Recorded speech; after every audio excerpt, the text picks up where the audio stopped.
moga ida saat ieu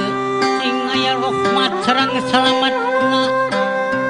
sing ditangtayungan dikabul ku Allah kanu kagungan urang sadaya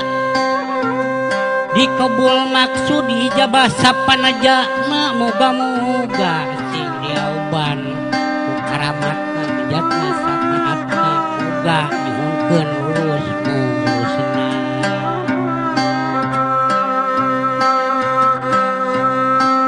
sejasim abdi bade pamitan